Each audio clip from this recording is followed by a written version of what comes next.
Selamat pagi, selamat siang, ataupun selamat malam untuk anak-anak yang Ibu kasihi. Apa kabar? Ibu harap kalian semua dalam keadaan baik-baik saja. Hari ini kita akan mempelajari tentang sistem reproduksi pada manusia. Hal yang perlu kita pahami, apa itu pengertian reproduksi? Reproduksi berasal dari dua kata, yaitu ada kata re dan ada kata produksi. Re sendiri berarti kembali, sedangkan produksi berarti menghasilkan. Jadi, dalam pengertiannya reproduksi berarti menghasilkan kembali. Karena yang kita bahas di sini adalah reproduksi pada manusia, artinya bahwa menghasilkan kembali manusia. Untuk dapat menghasilkan manusia, maka kita akan mempelajari yang namanya proses pembelahan sel. Nah, sebelum kita pelajari lebih lanjut tentang proses pembelahan sel, kita perlu mempelajari atau mengingat kembali beberapa materi prasyarat yang kalian sudah pelajari di kelas sebelumnya, yang kalau kita pelajari lebih lanjut ada kaitannya dengan reproduksi manusia. Apa saja materi prasyarat tersebut? Materi prasyarat yang dimaksud adalah yang pertama, kalian harus mengingat kembali apa itu pengertian sel, lalu yang berikut apa itu kromosom, dan fungsinya yang berikut adalah sitoplasma. Oke, mari kita bahas satu persatu. Pengertian sel. Kalau kalian masih ingat, waktu kelas 7, kalian pernah mempelajari apa itu sel. Sel artinya bagian terkecil dari tubuh makhluk hidup. Makhluk hidup itu bisa apa saja, bisa hewan, bisa tumbuhan, dan bisa juga manusia. Tapi karena hari ini kita akan membahas tentang reproduksi manusia, maka sel yang akan kita bahas adalah sel pada manusia. Selain sel, kita akan mempelajari juga tentang apa itu kromosom. Nah, kromosom dalam pengertiannya merupakan kumpulan benang-benang dengan fungsi sebagai pembawa dan penyimpan informasi genetik makhluk hidup yang terdiri atas zat-zat yang mudah menyerap warna di dalam inti sel. Informasi genetik itu seperti apa?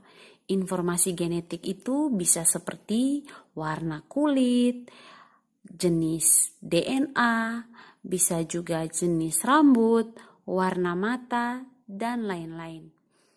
Yang berikut Oke, kita menuju materi prasyarat yang harus kalian ingat pada bagian yang ketiga. Pada bagian yang ketiga adalah sitoplasma. Sitoplasma merupakan bagian dari sel yang berbentuk cairan dan dia berada di luar nukleus. Nukleus nama lainnya adalah inti sel. Fungsinya secara umum untuk membantu memindahkan senyawa-senyawa di dalam sel. Sedangkan secara khusus, fungsinya yang pertama melarutkan sisa metabolisme. Metabolisme itu adalah proses untuk membantu atau membuat energi di dalam sel. Yang kedua, sitoplasma punya fungsi sebagai area berkegiatan di dalam sel melalui proses yang kita sebut dengan streaming sitoplasma. Area kegiatan itu artinya tempat sel melakukan kegiatan terjadinya pada sitoplasma. Yang berikut, sitoplasma punya fungsi sebagai alat transportasi materi genetik. Ya, kalau kita ibaratkan dia semacam kendaraan atau mobil yang mengantar materi-materi genetik. Dengan adanya sitoplasma, maka materi genetik itu bisa sampai dengan aman dan tidak rusak. Bahkan ketika mereka bertabrakan di dalam sel. Jadi kalau misalnya materi-materi genetik yang ada dalam sel saling bertabrakan, Tidak akan terjadi masalah karena sitoplasma yang akan melindungi. Setelah kita mempelajari materi prasyarat, kita akan melanjutkan topik pembahasan kita, yakni reproduksi pada manusia. Anak-anak, reproduksi pada manusia itu punya tujuan untuk mempertahankan kelestarian manusia. Apa maksud dari mempertahankan kelestarian manusia? Maksud dari mempertahankan kelestarian manusia supaya manusia tidak punah atau manusia tetap ada di muka bumi ini. Sehingga dalam proses reproduksinya manusia melibatkan perkawinan. Nah, perkawinan itu dapat terjadi pada pria dan pada wanita yang melibatkan sel kelamin jantan dan sel kelamin betina. Nah, sebelum sel-sel itu terbentuk, sel itu akan melalui proses yang namanya pembelahan sel. Apa saja fungsi dari pembelahan sel? Pembelahan sel itu sangat penting untuk kelangsungan semua makhluk hidup, tidak hanya untuk manusia, tapi untuk semua makhluk hidup. Fungsinya apa saja? Fungsinya antara lain, 1, untuk pertumbuhan sel. Pertumbuhan sel. Yang kedua, untuk perbaikan sel. Sehingga kalau kalian misalnya luka, kalian misalnya terjatuh, atau kalian mengalami sakit, sel-sel itu langsung melakukan perbaikan sehingga lukanya bisa cepat sembuh, sehingga kalian bisa cepat sehat. Selain pertumbuhan dan perbaikan, juga fungsinya untuk melakukan reproduksi sel. Nah, karena fungsi dari pembelahan sel sendiri tadi untuk melakukan reproduksi sel, maka proses pembelahan juga akan menghasilkan pembentukan sel kelamin. Sel kelamin di sini sekali lagi adalah sel kelamin jantan dan sel kelamin betina.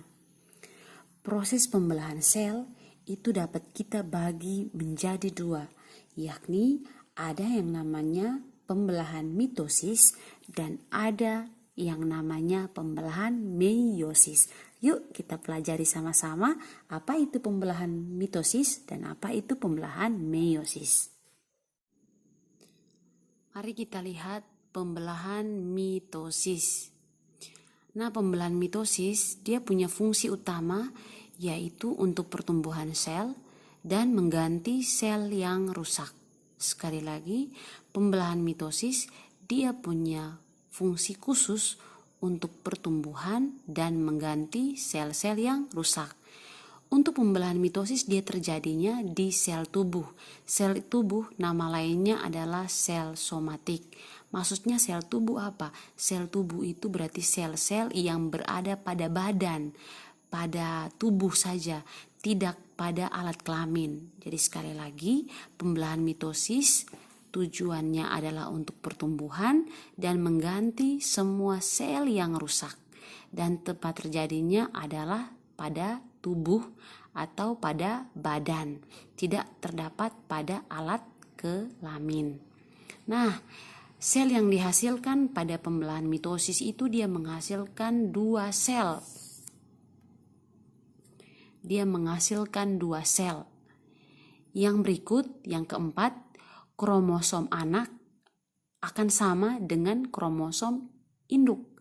Jadi misalnya mamanya kita menghasilkan kromosom apa, maka kita juga punya kromosom akan sama dengan kromosom mama. Atau kromosom bapak seperti apa, maka kromosom kita juga akan sama dengan kromosom bapak. Nah, untuk mitosis akan didahului dengan proses yang namanya interfase. Interfase itu nama lainnya istirahat. Jadi dia istirahat dulu, setelah itu baru dia mengalami pembelahan secara mitosis. Nah, untuk pembelahan mitosis dia bagi menjadi 4 tahap. Ada 4 tahap pada pembelahan mitosis. Yang pertama ada profase, yang kedua ada metafase, dan yang ketiga ada anafase, dan yang keempat ada telofase. Ingat ya, selalu didahului dengan interfase dulu. Setelah terjadi interfase, akan diikuti dengan 4 fase berikut. 4 fase berikut tadi ada profase, ada metafase, ada anafase, dan telofase. Jangan dipikir terlalu sulit, kita belajar yang santai saja ya. Mari kita bahas tahap-tahap mitosis. Seperti yang sudah dijelaskan oleh ibu sebelumnya, ada 4 tahap fase pada mitosis. Yang pertama adalah tahap profase, yang kedua ada tahap metafase, yang ketiga ada tahap anafase, dan yang keempat ada tahap telofase. Nah, kita pergi yang pertama ke tahap profase. Pada tahap profase memiliki ciri inti, yaitu yang pertama membran intinya lenyap, yang kedua kromatin jadi kromosom, lalu yang ketiga sentriol menuju kutub masing-masing. Nah, mari kita lihat lebih dekat, lebih jelas pada gambar proses pembentukan pembelahan sel secara mitosis fase 1, yaitu profase. Yang ini kita sebut dengan benang-benang spindel pada tahap awal mitosis. Sedangkan ini kita sebut dengan aster. Nah, yang ini satu bagian, ini satu bagian, mereka saling berpasangan seperti ini kita sebut dengan kromatid. Lalu ini juga demikian, ini satu bagian, kita sebut ini dengan kromatid. Mereka saling berpasangan, kita sebut juga dengan kromatid bersaudara. Jadi ini mereka saling berpasangan, ini juga saling berpasangan. Nah, kromatid bersaudara yang ini, mereka saling terhubung atau mereka saling melekat, dilekatkan oleh sentromer. Jadi sentromer ini dia punya fungsi yang pertama sebagai tempat melekatnya kromatid bersaudara, dan juga sebagai tempat pelekatan dari benang spindel. Sekali lagi, sentromer yang di tengah yang ini, dia punya fungsi adalah tempat melekatnya kromatid bersaudara, dan juga sebagai tempat pelekatan benang spindel. Nah, kalau kromatid bersaudara dengan kromatid bersaudara sudah saling menempel, mereka membentuk kesatuan utuh, ini kita sebut dengan kromosom. Sekali lagi, ini kita sebut dengan kromosom. Kalau tadi awalnya ini dua-duanya kita sebut kromatid, ini dua-duanya juga kita sebut kromatid. Ketika mereka sudah menyatu karena ada sentromer, mereka kita sebut dengan kromosom. Sekarang mari kita lanjutkan ke tahap yang kedua. Tahap yang kedua dari mitosis kita sebut dengan tahap metafase. Tahap metafase itu secara pengertian adalah kromosom berkumpul di bidang ekuator. Mari kita lihat pada gambar. Oke, kalau kita lihat pada gambar, di situ terlihat kromosom itu dia berada pada satu garis lurus. Garis lurus ini kita sebut dengan bidang ekuator. Nah, sedangkan ini adalah benang-benang spindel. Sedangkan yang di bagian bawah adalah sentrosom yang berada pada masing-masing kutub. Proses berkumpulnya kromosom pada bidang ekuator itu masuk dalam tahap metafase. Berikutnya adalah tahap mitosis yang ketiga, itu kita sebut dengan tahap anafase. Pada tahap anafase, kromosom bergerak menuju masing-masing kutub. Nah, sekarang awalnya ini kromosom masih bersatu, lalu kemudian mereka bergerak ke masing-masing. Jadi masing-masing ini mereka sudah tidak lagi membentuk kromosom, tapi mereka membentuk kromatid.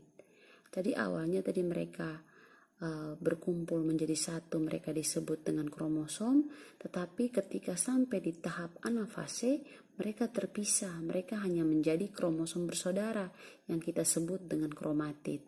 Mereka menuju ke kutub masing-masing. Tahap ini kita sebut dengan tahap anafase.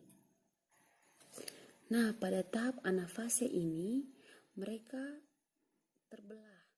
Nah, kromatid ini akan bergerak menuju ke kutub-kutub masing-masing. Kutub-kutub masing-masing. Jadi kromatid yang ini bergerak ke kutub yang ini, sedangkan kromatid yang berpasangan ini juga bergerak ke kutub yang di bagian bawah. Pada saat mereka sedang bergerak, yang bagian luar ini, keseluruhan ini, kita sebut ini dengan sitoplasma, ini juga ikut terbelah. Ini terbelah menjadi dua.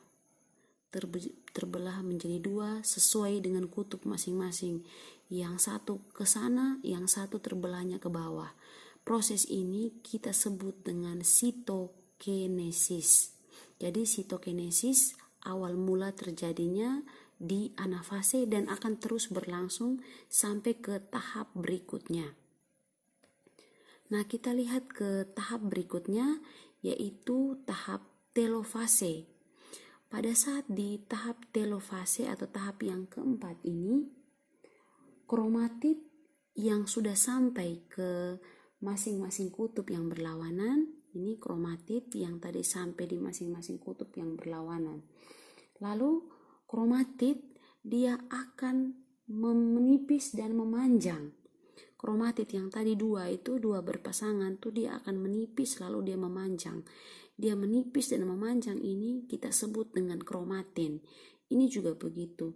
Ini dia menipis, memanjang, kita akhirnya sebut ini dengan kromatin.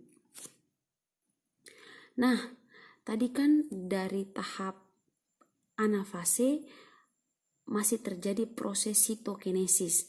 Pada saat proses sitokinesis yang terjadi di telofase ini, dia sudah membentuk membran baru, yang satu di sini, yang satu di bawah sini. Nah, proses sitokinesis akan berakhir di telofase. Proses sitokinesis akan berakhir di telofase, akhirnya selnya menjadi dua. Satu sel yang ini, satu sel yang ini.